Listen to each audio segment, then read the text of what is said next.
from 1 o'clock until 2:30, you had all of our church belongings packed up and moved up to the front or moved to the back. You did that in 90 minutes. Yesterday, I said all who could be at our Farmington place, and let's meet there at 8. Over 50 of you showed up. You showed up and you moved everything. You loaded two 26-foot trucks twice among multiple trailers.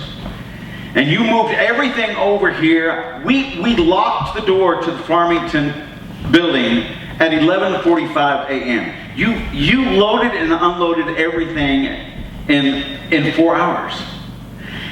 And I'm just trying to think. 90 minutes to stack and pack, and then 4 hours to load and unload. When a group of people decide to work together, you give them a little over 5 hours, and they'll move a mountain. You did it.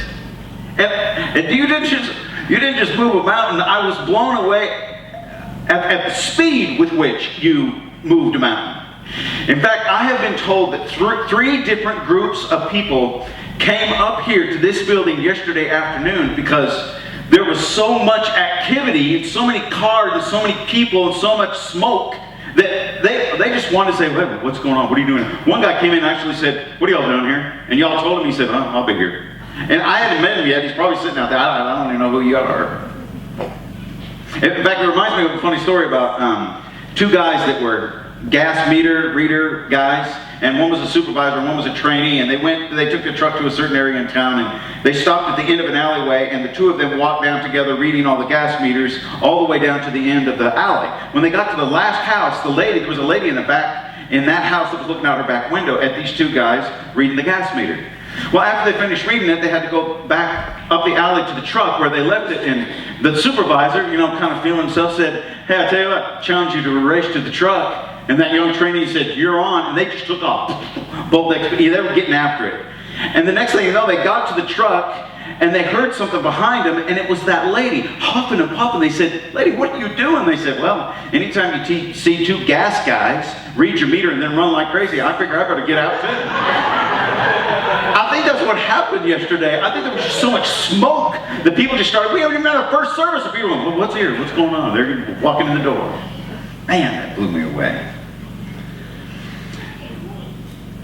For those of you who are visiting with us today, if you're here because of the smoke you saw coming from this hill, I want you to know that we're really, really excited about being a part of this community at this time. In fact, I'm going to just kind of drop that idea right now and bring it back at the end of the sermon.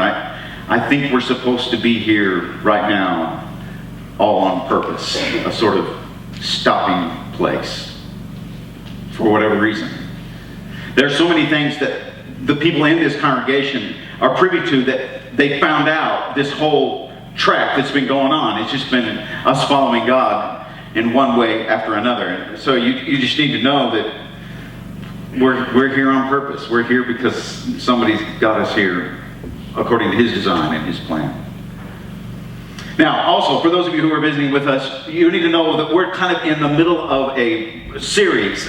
We started a series last fall. It's kind of a study through the book of Hebrews that we're calling Jesus is Greater Than Religion. And we're picking up the second volume of that even right now. In fact, I'm not going to have any, I generally preach with some scripture on the screen and maybe some picture to just try to stimulate as much as I can, not only with what you're hearing, but also with what you're seeing. If I could figure out some kind of a smell machine that you could smell what I'm talking about, I'd try to get that sense too. And I just think the more of our five senses we can touch, I think the better chance it has that the word would stick. So you're not going to get any of that today from the screen because I didn't know that the Beavers were going to be at work and have all this stuff ready to go today. So I didn't get my part done. Now this study that we're in, it categorically argues for the supremacy of Jesus above everything. In fact, what these Hebrew people needed to get, that the author that wrote Hebrews thought more than anything else, was that Jesus was greater than their religion. And this religion they had been a part of for thousands of years. And that religion pointed to God's holy law. And the flip side of that coin is not only did it expose God's holy standard, but it also exposed man's inability to live up to that standard. So it kind of created a frustration. So they had to go through these constant rituals to remind them that they weren't living up to what God had laid down. And so much of this letter, it breathes with relevance with us today. And the reason it breathes with relevance for us today is because we live in a culture where you kind of earn what you get. You get out there and bust it, and maybe it'll come through. The basic premise of the American way is very legalistic in its nature. And that kind of slips into the church. It doesn't have any place in the church. It did under the old law, but Jesus changed all that. So the author of Hebrews is trying to expose them to this.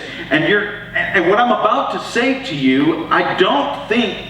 Well, let me just read where we ended last week. Let me read you these next verses. You have to listen because they're not on the screen. This is Hebrews chapter 10, beginning with verses 23. We're just going to do 23, 24, and 25. Just those three. Listen to this. This is from the Message. Let's keep a firm grip on the promises that keep us going. Let's see how inventive we can be in encouraging love and helping out. And not avoid worshiping together. Interesting. But spurring one another on, especially as we see the big day, capital D, the big day approaching. Now, the author of Hebrews, I don't think would ever write those words to this church at this time. And the reason being, when he says, I want you guys to try to kind of work on helping out one another. And I want you to make sure and worship together. And I want you to make sure and spur one another on as you see the day of Christ's return, as you see that day approaching. I don't think he would have told you any of that because you're already doing it. And this last week is proof positive. I see that happening all the time in this church. Think about the attitude that everybody has had moving here to East Mission. Moving is hard. What Nathan said this morning is right. It's a lot of hard work. But it looks like many of you go searching for ways to do some of this stuff, to get after it in this way. It's almost as though, man, I'm bored. Or there's an opportunity to serve, and you just run after it. We barely get the text out. I'm automatically called. Hey, what supplies do I need? Hey, I've got this. What can I do? Is there anything else? It's like we just get bombarded with people that want to help. You do realize the spiritual meaning of this helping others out. You know what that is, don't you? What that is you're telling the people around you what's most valuable to you, which happens to be treasure that Jesus says is treasure that you're actually laying up in heaven. So when you say, I'm looking for opportunities to help out, you are in fact laying up treasure in heaven. These aren't my words, these are Jesus' words. You know what C.S. Lewis said about it? C.S. Lewis said, the Christians who did the most for their present world were just those who thought most of the next. Well, you obviously must be doing that. Hold that thought. I'll come back to it in just a second. I got to read you something that a guy wrote. It's kind of a word picture that really pulls this out. He said, let's say you were alive during the end of the Civil War. You are living in the South, but your home is in the North. While in the South, you have accumulated a considerable amount of wealth, and it's all in Confederate currency. Suppose you also, for a fact, know that the North is going to win the war and that the end of the war could come any time. So the question is, what are you going to do with all of this Confederate currency? Well, obviously, what you're going to do is cash it in for the U.S. currency, the United States currency. You would keep only enough Confederate money to meet your basic needs until the time of the end of the war would come.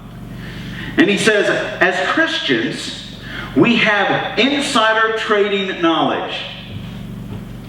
Knowledge that someday there is going to be a worldwide economic and social change, a change that will make all of our known currency and goods and even fashions of this world become absolutely valueless and worthless. What event would cause this kind of tragedy? Well, I'll tell you, the first thing would be your death. No one, when they die, will think, what am I going to do with my 401k? Nobody thinks that. And the second catastrophe, depending on how you look at it, that will happen, that will change all of the things that you think are valuable here on earth right now, will be the imminent return of our King. And when Jesus comes back, nobody is going to be thinking about what they have in the bank. Everything immediately changes. So this person says, since we have the insider trading knowledge, it should radically affect our investment strategy. For us to accumulate and stockpile this world's treasures in the face of uncertain future is the equivalent of hoarding Confederate currency despite the awareness that actually it's going to become worthless very, very soon. The way you're living and helping other people out, laying up that treasure in heaven, you are not wasting your time on commodities that will one day have no value. No way. Not you. I don't think the author of Hebrews would have said that to you. I think the author of Hebrews would have observed us these last couple of weeks and said, okay, let's figure out something else to tell. They're helping each other out. That's the first thing. The second thing that he says is, I want you to make sure and worship together. I just couldn't hug people enough this morning. If you haven't met me yet, just be warned, I'm a hugger. I enjoy doing that. I think it's important. I think people need to be touched. It's another one of the senses. I think that's good. In this new place, hugging your sweet face, I just think it was right. This business of worshiping together. It's another thing about this that I absolutely love.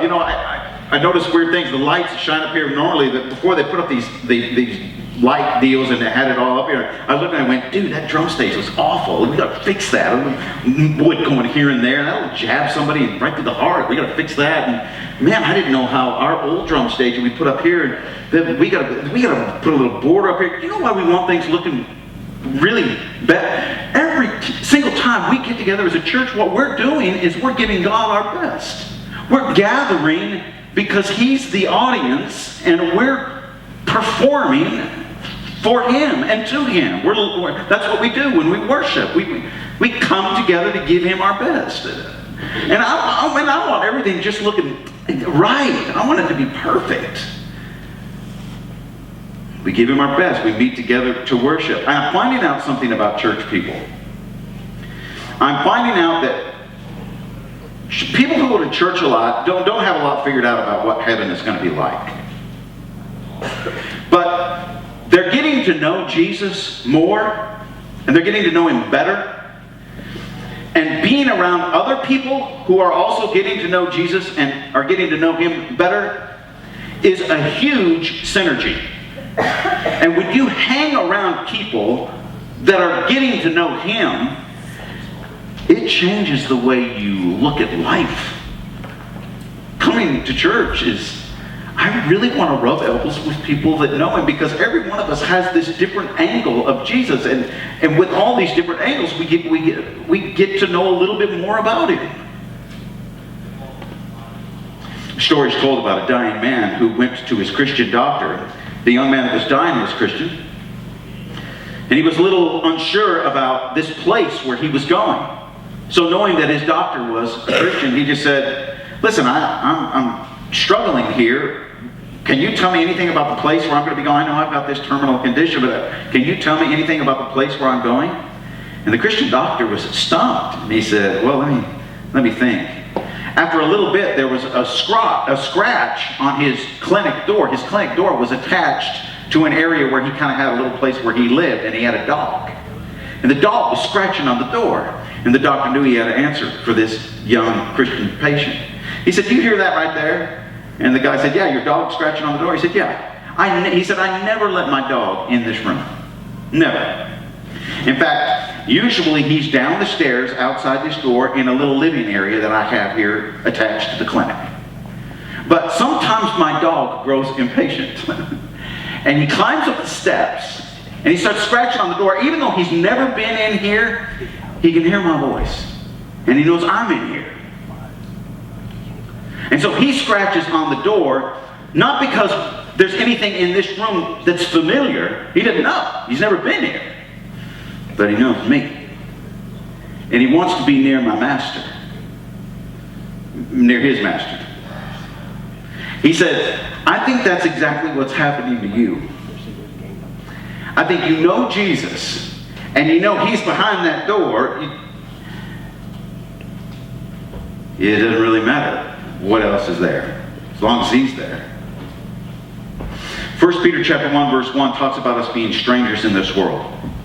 In the second chapter of 1 Peter, it talks about how we've been chosen by God himself to show the works of the Lord so that he may be glorified. And by doing so, we are given the reward of a great city, the reward of a great city which cannot be hidden, the reward of a great city which cannot be hidden, which cannot be shaken. The reward of a great city which cannot be hidden, which cannot be shaken, and its foundations shall endure forever. Did you get that? The reward of a great city which cannot be hidden, which cannot be shaken, and its foundations will endure forever. It is our home, it is our destination, and it is our hope. Philippians talks about how our citizenship is in heaven. We are encouraged to talk about Christ's return. And it's a lot closer than any of us know. It will be soon, and very soon. If it doesn't happen tonight, I think it's going to happen in these next 3 years. Honestly, I do.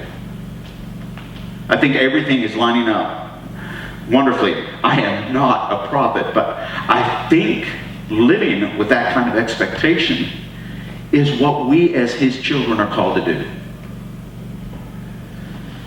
I was reading about doctors of old times, how they tested the sanity of mental patients. It's a strange test, but you'll see what they were doing. They would put them in the room, and they would shut the door, and they would have a faucet turned on with a stopper in the bottom of the sink. And the water would have already started going over the sink, and they would hand the patient a broom. And if that patient did not go over and shut the water off, or pull the stopper, but just feverishly just started mopping like crazy and rinsing it out, mopping again. If they didn't turn the water off or take the stopper out and just went mopping like crazy, then they knew that this guy isn't ready to go home yet. But if somebody went in and looked at the situation and said, oh, whoop, let's fix up this mess. They're ready. You guys, we are surrounded in a community of people who are mopping like crazy. And they don't know how to turn off the flood of the world. They don't know how to pull the stopper. They haven't found the answer yet. You found it. Maybe more appropriately, he's found us. And we have got to do everything we can to let people know you can stop the world from flooding. The spiritual world, you can pull the thing out. There is a place of rest. And it's in this King who promised to return. I don't think the author of Hebrews would have written these 3 things to you. You're already doing them. I had one guy tell me this last week. He said, I think that this move on East Mission, he said, I think it's a bus stop. I said, I don't understand. He said, well, what you said last week, you started out in a living room, didn't you? He said, that was your first bus stop, and you picked up some. And your next stop was that campus basement house over on South Clinton, right? He said, that was another bus stop. He said, did you pick up some people there? I said, well, yeah. He said, what's your next stop? And I said, well, it was a warehouse on North College.